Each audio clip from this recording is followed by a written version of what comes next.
Oke, mari kita mulai pembahasan mendalam kali ini.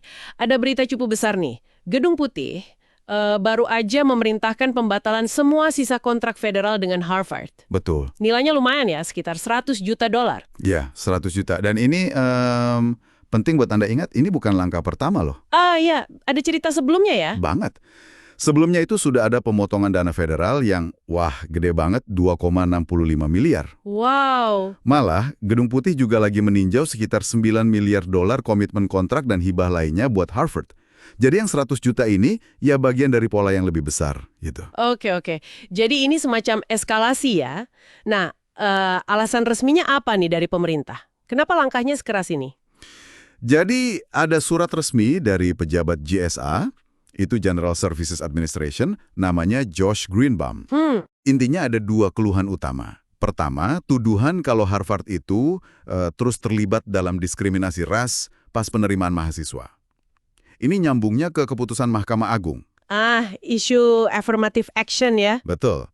Terus yang kedua, mereka menyoroti apa yang disebut kurangnya kepedulian yang mengganggu terhadap keselamatan dan kesejahteraan mahasiswa Yahudi. Wah, tuduhannya serius ya. Terus Harvard gimana responsnya? Mereka kan seringnya agak melawan ya kalau ada tuntutan pemerintah. Untuk beberapa hal memang mereka nolak. Misalnya pas diminta serahin catatan lengkap mahasiswa asing atau audit soal keragaman sudut pandang. Itu mereka nggak mau.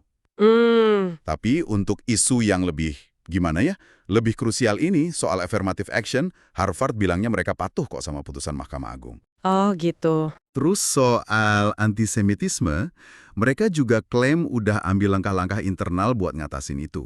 Menarik nih. Tapi saya dengar Presiden Harvard sendiri, Alan Garber, punya pandangan yang agak beda.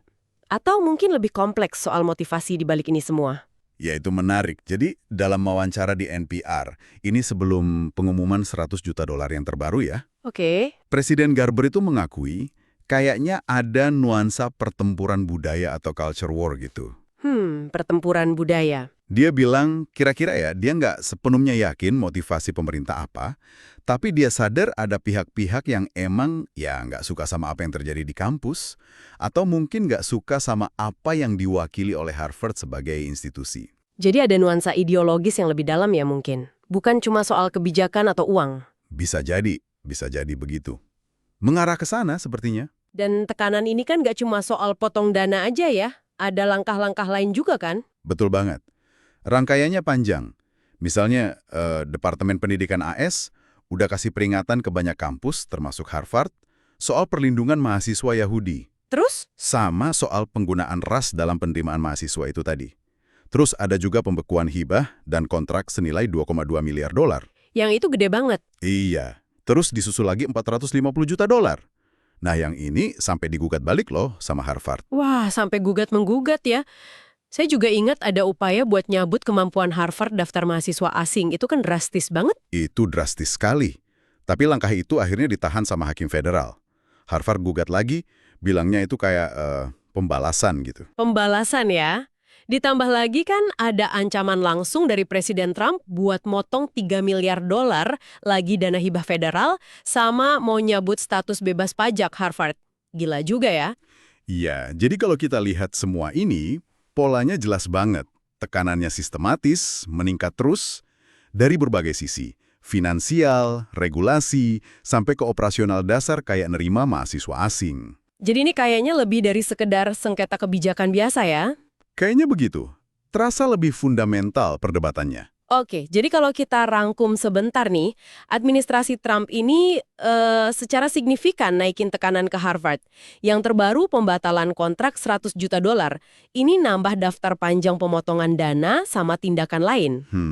Alasan yang disebut ya tadi soal diskriminasi rasial sama penanganan antisemitisme. Harvard di sisi lain ya sebagian nolak tuntutan, tapi juga bilang patuh hukum dan udah ada upaya perbaikan internal. Betul. Nah, ini mungkin membawa kita ke satu pertanyaan penting ya untuk Anda renungkan juga. Apa tuh?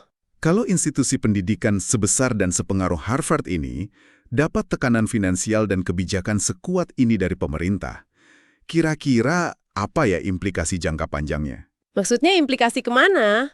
Ya ke independensi akademiknya, terus juga Gimana ini bisa mempengaruhi peran universitas di tengah masyarakat kita?